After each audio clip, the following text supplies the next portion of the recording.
My husband Xander and I were supposed to be the perfect couple. We'd been together since college, built a life, a home, and what I thought was a future.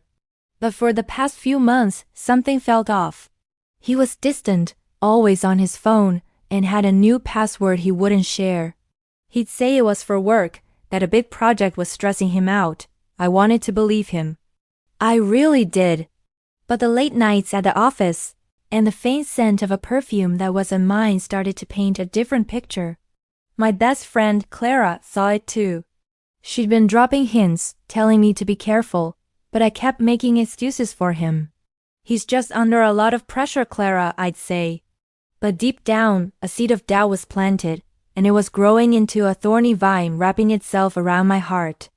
I started to feel like a detective in my own home, searching for clues I desperately hoped I wouldn't find. The truth, however, has a funny way of revealing itself when you least expect it. The breaking point came on a Tuesday. Xander said he was going on a business trip for a few days. He packed his bag, gave me a quick passionless kiss and left. That evening, I was scrolling through social media when I saw a post from a local luxury hotel. They had tagged a series of photos from a gala event held the previous night. And there, in the background of a group shot, clear as day, was Xander. He wasn't in a business suit. He was in a tuxedo, with his arm wrapped tightly around a woman I didn't recognize. She was laughing, looking up at him with an adoration that made my stomach churn. It wasn't a business trip. It was a romantic getaway right here in our own city. My world shattered. The air left my lungs, and for a moment, I couldn't breathe. Every excuse, every lie, every late night came crashing down on me. I screenshotted the photo, my hands shaking so badly I could barely hold my phone. I sent it to Clara with a simple message. You were right. Her reply came instantly. I'm on my way. When she arrived, she found me on the floor, surrounded by printed copies of the photo. I hadn't just screenshotted it. I had enlarged it, examined every detail, every touch, every shared smile. The betrayal was so profound it felt physical, like a knife twisting in my gut. Clara helped me up. She didn't say I told you so. She just held me and let me cry. But as the tears subsided, something else took over. A cold, hard resolve. I wasn't going to be the weeping, broken wife. He thought he was so clever, so sneaky. He thought no one would ever know. Well, I was about to prove him wrong. I wasn't going to confront him with tears and accusations. I was going to give him a taste of his own medicine. I was going to expose everything. The plan started to form in my mind piece by piece. Xander's family, particularly his mother, adored me. They saw me as the perfect daughter-in-law who had tamed her wild son.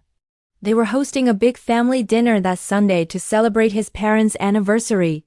Xander was due back from his trip on Saturday. It was the perfect stage. I spent the next 2 days gathering my evidence. It wasn't just the photo. I found emails, hotel receipts saved on our shared cloud account, and even a secret social media profile he used to communicate with her. Her name was Chloe. She was a junior colleague from his office. The cliché of it all was almost laughable. I created a small, elegant photo album. The cover was a beautiful picture of Xander and me on our wedding day. But inside it told a different story. The first few pages were filled with happy memories of our life together. Then it transitioned. The photo from the hotel gala was the centerpiece, followed by printouts of their flirty emails, the hotel booking confirmation under his name, and screenshots from Chloe's not-so-private profile, filled with pictures of gifts. He bought her gifts, I recognized because he used our joint credit card. Every page was a nail in the coffin of his lies.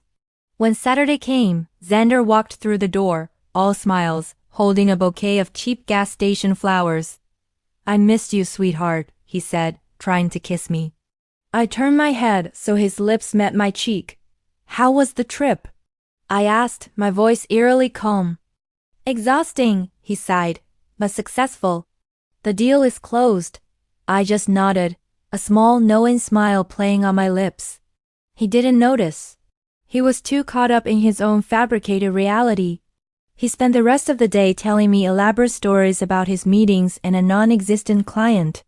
I listened patiently, letting him dig his own grave a little deeper with every word. Sunday arrived. We drove to his parents' house. He was in a great mood, oblivious to the storm that was about to break. During dinner, everyone was laughing and sharing stories.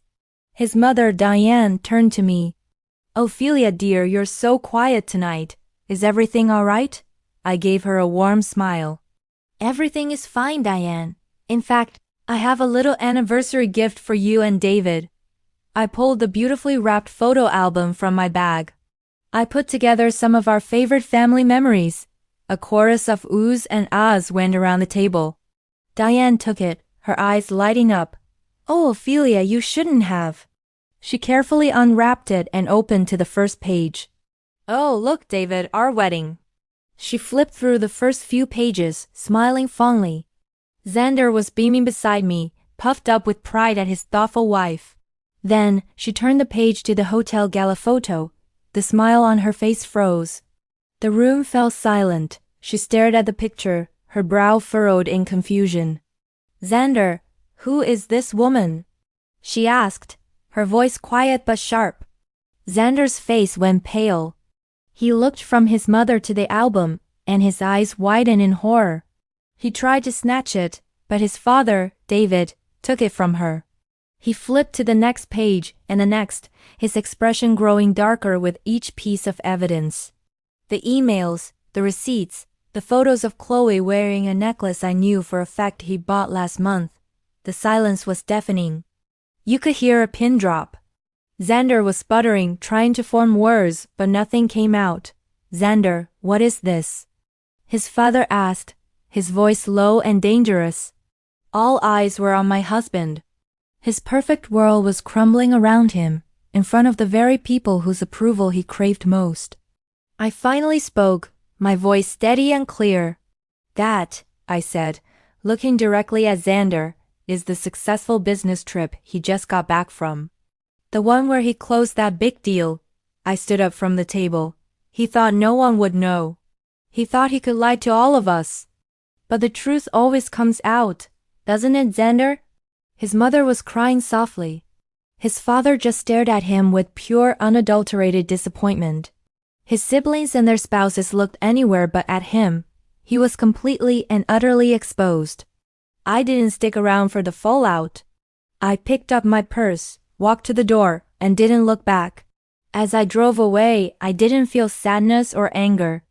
I felt free. Free from the lies, free from the doubt, free from a man who didn't deserve me. Exposing him wasn't just about revenge. It was about reclaiming my power, my dignity, and my own story. He wanted to keep me in the dark, but I chose to step into the light and bring his secrets with me. And that was the best decision I ever made. The road ahead might be uncertain, but for the first time in a long time, it's my road to pave. Thank you for listening to my story. Don't forget to like and subscribe for more.